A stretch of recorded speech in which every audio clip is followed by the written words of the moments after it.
What is up, guys? So Raven here. Good morning, good morning, good morning. So it's time for another comic book review, and this time we're gonna talk about Original Sin, and of course this is a Who Shot the Watcher. Yeah, it's a Polish version. I know it's a really thick book. Let me tell you that. I literally finished it yesterday at night, so I was like, you know what? Fresh out of finishing the book, let's talk about it, cause it did surprise me.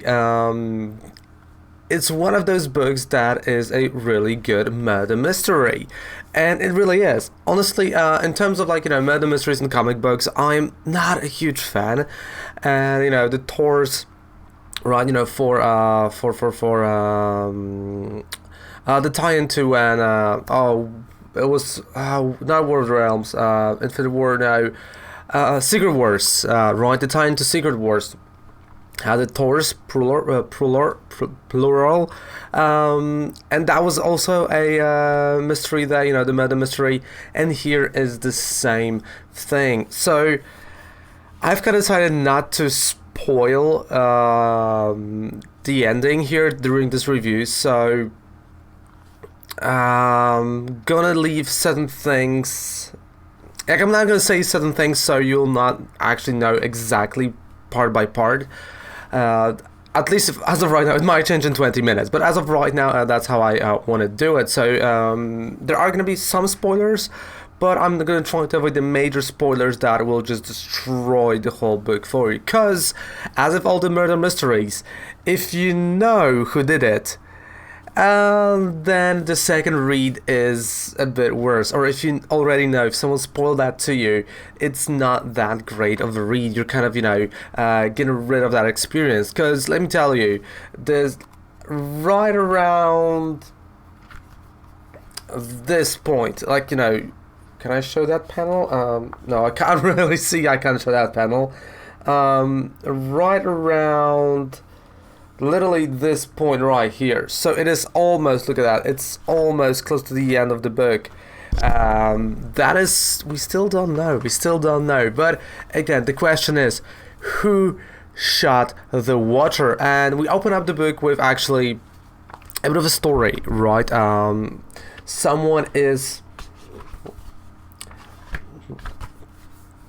actually getting to the Watcher, right? We know that Watchers actually once per year, they actually shut down themselves for 45 minutes, and they do actually download everything they saw onto, somewhere. They're synchronizing. So for the 45 minutes per year, they do not see anything, even though they should see everything. And it's the time when someone actually comes in and tries to get the data out of the Watcher, right? They come out from somewhere, we don't know who that is. There's two people, and they are giving us a brief story of the Watchers and who they are, what they are supposed to see, what they are supposed to do as well. And it's a really interesting introduction to the character of the Watcher, because I don't think there was ever a comic book in Marvel that really touched upon Watchers to that degree. So if you're really interested in the Watchers history, especially the one on Earth, this is a great read. So of course the art at the very beginning is, well, it's okay, but it's it's a Jason Aaron scenario, and so I was hopeful. I'm like, what, okay, scenario is gonna be good. So we learned that two people stole something from the Watcher, and that is it. And then we move on to the Original Sin 0, who is the Watcher. And we've got Nova here, we've got Rocket Raccoon, we got certain characters, and I have a bit of a problem that I kind of realize now after looking at it, about certain things in this book, because I know that there are moments, like for example, this whole Who is the Watcher Nova story, it moves this story forward, and that is not a spoiler, but I mean, it's not, it's like a tiny itsy bitsy, but it's more to move the story of the character in their own books, right, to just go there. So it's like, let's say, you've got Nova Comics, Original Sin, back to Nova Comics. So you gotta keep kind of that in mind. Of course, if you have no idea who Nova is, we got a brief history of the character, which is great. So we learned that Nova actually knows the Watcher. Like, he knows the base, he comes there, he tries to talk to the Watcher, right? He tries to bring him some stuff every single time, right? And it's like, oh yeah, you know, I'm gonna bring him from this bell. And there he tries to be friends with the Watcher, right? But the Watcher never speaks to him, you know, he's like, okay, you know, try. But once he brings him a piece of ground from one of his bells, the Watcher is just turning around and he comes into his base. Well, Nova feels invited, so Nova goes there as well. And remember, Watchers do not speak. And as this is happening, we got a bit of flashback to the Watcher, right? We learn the name of our Watcher, right? That is on Moon, right? Watching Earth and everything that is happening in this side of the universe. And we learned that, well, in the past they talked. Right, they were talking, they were giving, you know, they were helping other cultures, but other civilizations, but those civilizations actually, you know, used all of their knowledge to, well, battle against each other, to be more powerful and to, you know, just go to war. In all honesty, right? So it kind of felt like, you know, let's say they would give, I don't know, let's say they all give all the weapons to me, and I'm like, you know what? I have all of those weapons. No one has those. I'm invincible. I'm gonna, you know, try to just destroy the world. Like, why not? Or, like, you know, conquer it.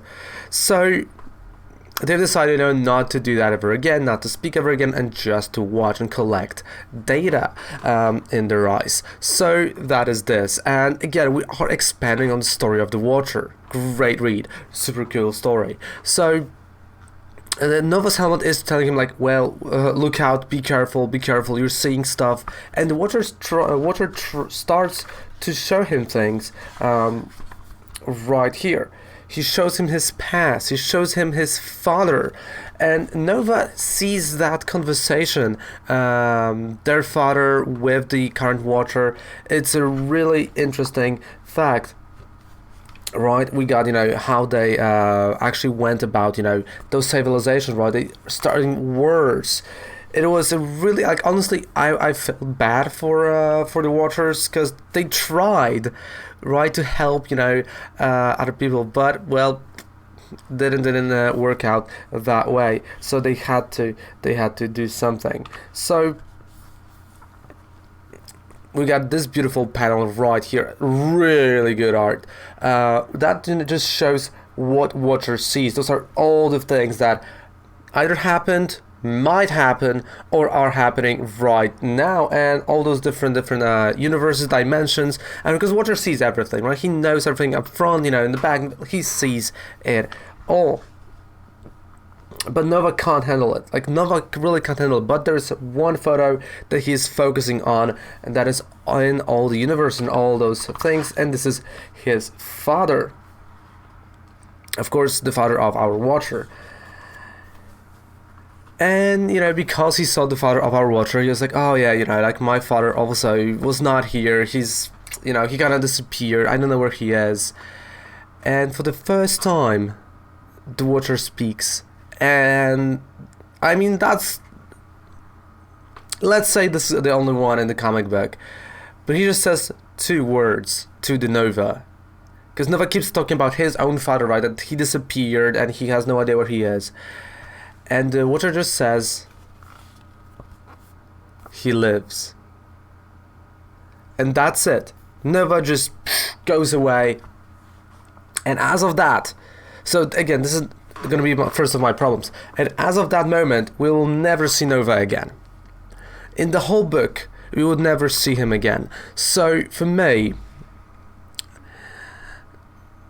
spoiler alert, no, okay, so for me, again, the first, like, suspect was Nova when I was reading it, but I quickly just got rid of it because of the things that they show, and, you know, the bullets and everything. So I was like, well, so where is Nova, right? And for the whole book, you don't have the answers. I actually went on and Googled it. So it actually goes to his story arc in his comic book, which was kind of weird to me because I was now really invested in Nova's story. But first of all, in Poland, they are not doing the Nova story here in the trade paperbacks. I really don't want to get singles of Nova story, for like a bit overpriced. I don't care that much about Nova, but I started caring a bit about this story arc. So you see that's kind of, I was like, I wish there would be like, at the very end, it's like the story continues, right? Like, small, asterisks here, like story continues and you would have, where it continues, where you can pick it up, because you either Google it and you kind of figure it out or not. So that is one of my nitpicks here, and that's gonna go to the final mark and the final conclusion of the book. So you gotta remember that, right? That you will see certain characters in this book for really just two panels, and they will never come back, or they're gonna be just mentioned a bit, and they're just gonna be off doing their own story arc.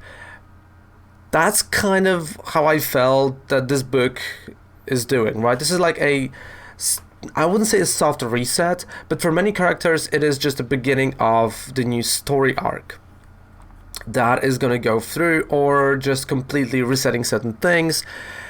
A really cool way, I'm not gonna lie, if it's a really, really, really good way of doing that, but those little asterisks would freaking help to figure out, because honestly, if the asterisks would be here, I would stop reading here at that point, right? Like at that point, I would be like, okay, stop, where I have to go, where I have to look at it, the Nova story. I'm really curious, right? And it also doesn't make really sense that Nova is not here. Again, I don't know what happens to Nova. If he's, somewhere in whatever universe, or, at the really edge of the galactic, okay, sure, kind of I can figure it out, but with all this crazy stuff that is happening in this book, I'm like, well, actually, where is he, right? So that's that. And as I said, right, we got this little meteorite here that Nova gave him. So we've got the original sin, issue number 1, Who Shot the Water, and we have, of course, again, we kick off with the brief story of the Watcher. Again, just talking a bit about him. So you kind of, start caring about this character. It's like, oh yeah, he was doing this. It's, as much as I hate that, I really don't like tons of text, right? And the panels that are like, okay, it's not a ton of text, I know, but the panels are like not going anywhere. The story feels kind of like it's not going anywhere. But the way it's drawn, the way it's written by Aaron, kind of makes me care about this character. Because, like, again, this is like, we're 30 pages in, 40, and in terms of any action, anything happening, we've got a bit of a Nova, like literally 5-second fight, and that was it. It was all just talk, psychological, and that was my main, problem with Tom King's run on Batman. But he just, again, sometimes he can pull it off. If you're a writer that can pull it off, great. And Aaron is a writer that can pull it off. To the point where you're like, okay, I get this character, but I'm not overloaded with like weird dumb stuff that I don't really need to know, right? He really cuts to the point, and honestly, he made me care about the Watcher. With Tom King, it was just a nonsense, like, yeah, we got a wedding. The wedding is off. Yeah, we're this. Yeah, it's off. Like, yeah, ice creams for, like, why? Bad burger, all of that stuff. It was just horrible. It didn't move. Literally after every trade paperback, you got a status quo. Nothing moves, nothing is done. And that was it. So, we see that something destroys the tower that Watcher actually was in. And we cut back to our own heroes, to the Avengers. We got a Nick Fury, we've got Captain America, we've got a Black Widow, and Wolverine eating a steak. Why not? Fine dining. It's actually Cebulski's There we go, Polish accent, Cebulskis. That's actually cool. You see, I haven't noticed that. You gotta know. You see, this is the thing. You look at this book another time and you see something new in the art. I love it. So they are kind of interesting about where they've eaten the best steak, and then Captain America gets a call like, hey, there's something happening right there on Moon. And he was like, Nick, would you go with us? Because you're gonna kind of, we need you. He's like, oh no, man, I'm gonna pay the bill. No, it's on the Moon. So we go to the Moon, and with beautiful car, with Nick Fury's car, and on the Moon we meet with the others. We meet Thor, which again, Diodato. Again, his art is like, it is distinct. It's not the best art, but it's not also the worst. But the way he draws Thor is just so awful. Like, you feel that even though Aaron is doing Thor at a time, because it's like in between his, it's like 6 years into his run, so Aaron has like 6 more years, I believe, if I remember, like, a few more years. You can feel that,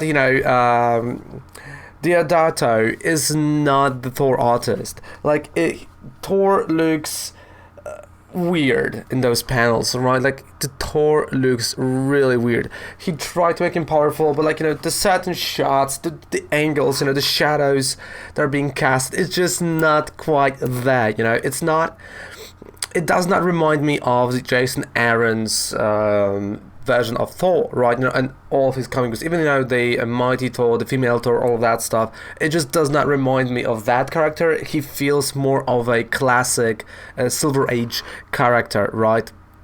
So that was kind of interesting, to see that disparate, even though this is still the same Thor, because this is happening again. This is happening right after Original Sin, Loki, and Thor. Then there was a Volume 4 of the Mighty Thor, Original Sin, and Loki, and Thor, Original Sin, and then we get a female Thor right after, right? So again, you see, this is another thing that is just like one moment and another story arc for the character. So they're all, gathered, and they're like, oh wait, what in the world just happened? I think we know Water got murdered. Right, so we've got Nick Fury, Captain America, Iron Man, Wolverine in a beautiful suit, by the way, Black Widow, and Thor. And dude, this is so weird. Like, again, I can't go, because all the other characters are great, but the Thor, I just can't how he drew him. So now we go back, and we learn that there's a T'Challa, right? We got a Black Panther right there in Wakanda, just, listening, checking stuff out. And he was like, okay, I got a phone call from someone, and there was like, well, there are things, they are not as they seem. I'm gathering a team. So, can you do it? He was like, man, no, I'm good. Like, if you know the places, you can do it. Like, no. Those are not the obvious places. And I'm gathering the team, let's go. And T'Challa kind of agrees on that, and we see now a few teams that are really, really cool, with really cool members, especially the one duo that just made my day. I thought I missed one. So the first one is Ant-Man. Right, so we got an Ant-Man, and we've got an Emma Frost. That is a team number 1. Then we've got my favorite, which is Punisher and the Doctor Strange. And we also got Moon Knight, Winter Soldier, and Gamora. Those are all 3 teams sent onto 3 separate missions to check 3 separate locations to see what is going on, what is happening, right, in the universe. Because there is something happening. And as this is happening, we have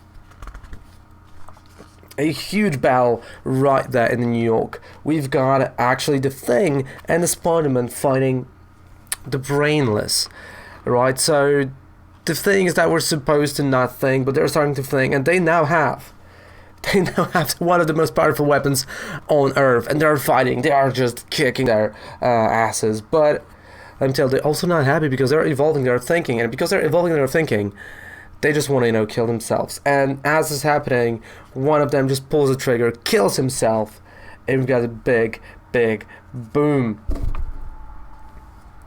And there goes Nick Fury says, well, I'm in charge now. And as we have that, we also learn that from Watcher's body, they've retrieved a bullet, a gamma kind of bullet, shattered, pieces of the bullet that killed the Watcher. That's it. That is what they think. So again, they bring it to Nick Fury, and they go like, well, listen, Fury, that's what we found. You might want to work on that. So to that point, again, really good storytelling at that point. You've got so much action, you've got so many things, so many layers. I loved it, right? It's really good. Dude, that's gonna be, I think, like a 2-part review at that point. So now we cut back to all the teams, right?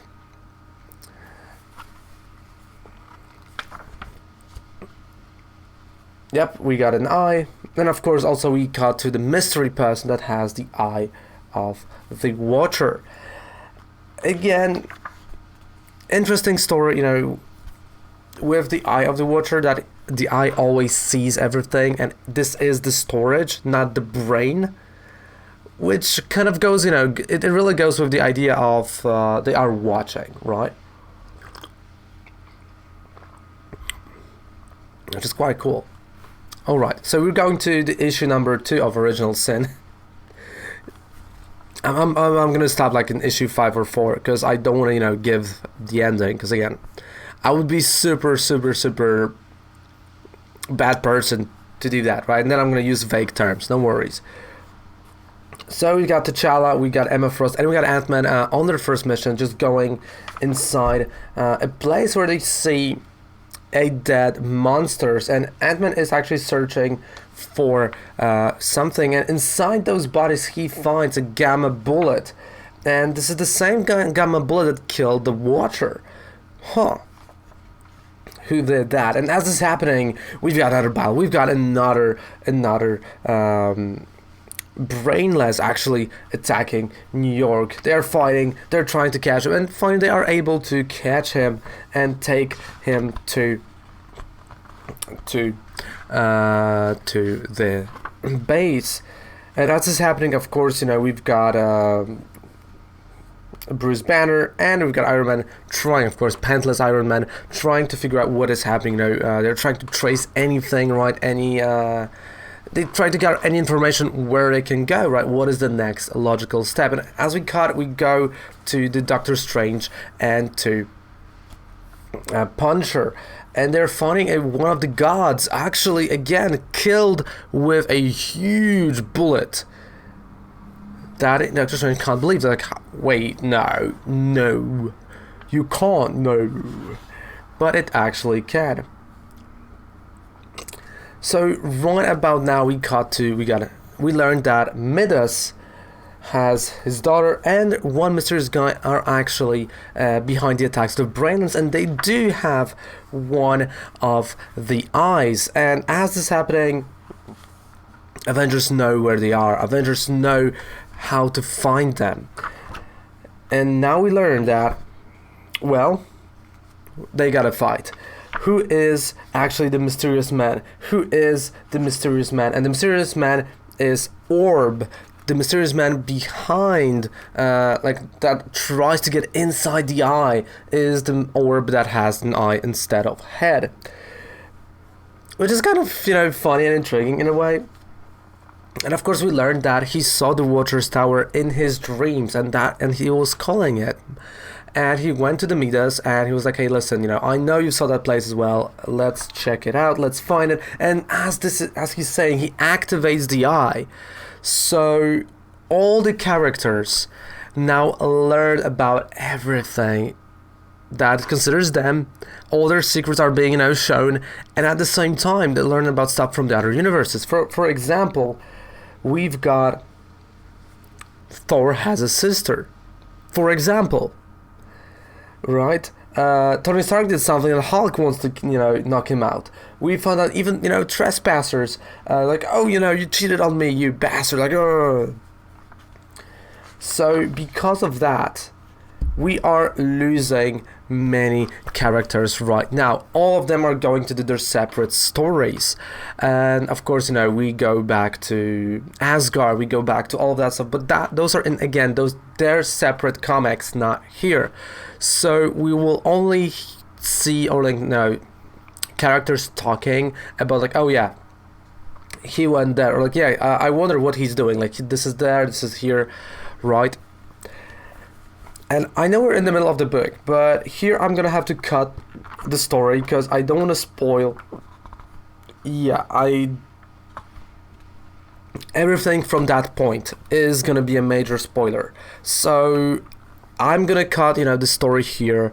I'm just gonna tell you my thoughts about the rest, okay? Because again, it's a murder mystery. I don't want to do that. I don't want to do the spoiler review completely. And again, to that point, so we're like 40 pages in, great story. So there are a few problems that I have in this book, with this book, right? Again, I'm going to try to be vague about the end here. First, we know, and this is not a spoiler, right? We know that because we got a female Thor, because Nick Fury said something to Thor, right, on the moon. So that is literally a one panel, because and we're gonna see Thor for that one panel again. That's it. All right, 2 panels, and that is it. So this opens another story arc. There are also a few other things like that are opening other story arcs, right? We got Nova, we've got a Bucky story arc, right? We've got so many things, and for those characters I really felt like, okay, this is just that, it's just to move that story or just to tell you to read stuff. And the fact that there's no, as I said that already, no asterisks, like, hey, this arc continues there. I really wish they would do that, because that would actually put the reader that likes a certain character to oh yeah, okay, so that's where it goes, right? So that was kind of a bummer here, and I mean I know where certain things go, right? I mean, for Nova I have to Google, but not every single reader is gonna do that, especially if you're in Poland and the books were never out for Nova or other characters, because they're not that popular. For example, we still don't have, we're still not even close to War of the Realms for Thor. We're still, at the female Thor, not even, the volume 3, the volume 4 is not even out, and the volume 5 is where she actually, there's a sun action, and stuff. So not even back to the Jason Aaron run from 2018, right? So we are so far back. We're 4 years, 3 years back. So you've got that, you've got so it's one of those things. Then my other nitpick is that even though the conclusion is really good and all the things that certain characters do are really good, they are thought through, sometimes the middle story arc here just felt out of place. And his daughter, it was just thrown into, but the Orb character kind of grew on me as I was reading. At first I was like, hey, Orb, like a C-class villain at best, and he grew on me. He really grew on me. The art, again, it kind of, I'm not the fan, not the biggest fan of the art. I'm gonna try to find this panel with Thor, but I think, no, that will spoil too much. No, I can't do that. So the facial expressions, on the characters. If there's Wolverine, it's great because the facial expression is here, kind of, and only in the eyebrows. But if there's a full face expression, definitely, it's not the best. Which, again, already it's a grade down for me, because it has to, for grade 10 out of 10, it has to complement everything, right? So we've got, that. So definitely, as of right now, I wish it was not only the stepstone to another stories, but it's fine. which we see a bit more of other things. So like, okay, the conclusion. Honestly think that they could have waited with the conclusion, because the conclusion is kind of, right around here, this part. So it's like 2/3 inside the book, and then you just read, how every other person learns about the conclusion and who did it. I wish we see some more interactions between teams. It does feel like certain things could have been cut off, and they're just, like, they had too much time, or there's some moments where there's like too much talk and you don't really care about that. So there are boring moments, but in a book thick like that, it's around like 200 pages long. There are gonna be boring moments. They are, you can't avoid those. I just kind of wish they would put a bit more emphasis on the Avengers themselves, because if you like the Avengers, like after that moment with Orb, they kind of go from being in the second plan to like drop even further, right? And you've got the Orb going up, and I wish they would focus on like what they saw, how that impacts them. I know it's in their own comic books, right? Because again, this is a story arc that opens for other books.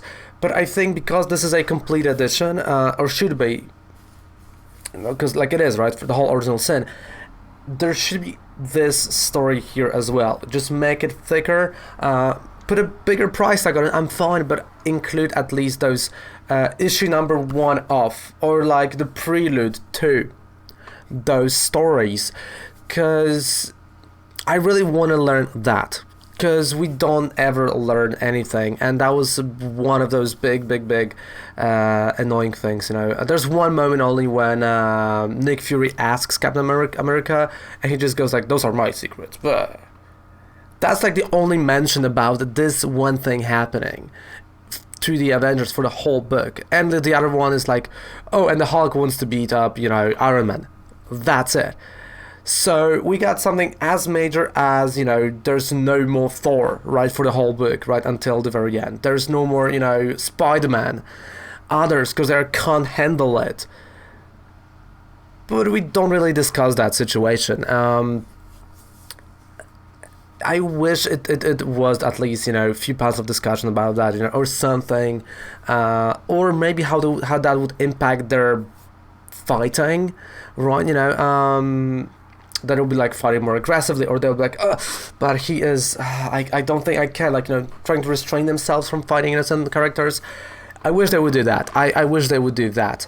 And the whole plot twist, the whole, who killed, actually, I didn't see it coming. Like, I thought about it, I was kind of on it, because like the first half of the book, it really does not, you have no clue. And coming to to that half point, I was like, yeah, I think I might know, and it just, I kind of got it right, but not in the way the Jason Aaron shows it, which was really cool. Because I think, in current medium, we don't have a lot of things that can surprise us, and that's why I'm avoiding those, talking about those things, right? That's why I'm trying to not put the spoilers here. But it's so cool to see that, and it just does make sense. Everything comes great together. We got a great resolution of the story, and to be quite fair honest, we kinda also have a brand new Watcher at the end of the book, which is great. But overall, I think, with its few flaws, even though the book purely, you read it, you finish it, and you know that if you're a fan of Thor, it moves the Thor. If you're a fan of Nova, it moves Nova. It's just like nice jumping point. It's kind of like an event book, you can call it like that, right? But for we've got the series going, event, and they're going back to their own books. But I just wish, for the trade paperback they would bring something more, at least a zero, or like, another panel, or like maybe something, that comes back to the characters, like where they are, because I want to know, because we don't see Nova ever again. Like, you're giving me a whole one issue with Nova, and I want to know, because honestly I thought he's the killer, or his father, or like anything, and like, no, like we don't see that ever again. So yeah, that's that. So I think this book, honestly, I can recommend for fans of the murder mystery. I can really highly recommend that. For me, it's a solid 7 out of 10. Again, if you know the certain story arcs that are happening after this book, you're gonna appreciate it a bit more, right? Because certain things are so right? They're so small that you blink it and you miss a type of deal, right? So if you don't know what is happening after, you might be the kind of, you might not feel the same way, they might not impact you in the same way. But solid 7 out of 10. I think it's a great book. And in terms of mystery books, murder mysteries, honestly, one of the better ones I've read recently. So highly recommending Original Sin. Definitely you should go read it. If you can get it at a discount price, get it. It's a beautiful book, gorgeous book. The art, again, not for everyone, definitely, but Jason Aaron, you can feel that he is hands-on on the book all the way. So thank you guys so much for watching this fantastic review of the Original Sin. And, well, who shot the Watcher? I know, but it's time for you to know as well. Goodbye, and have a fantastic rest of the day. Take care. Bye.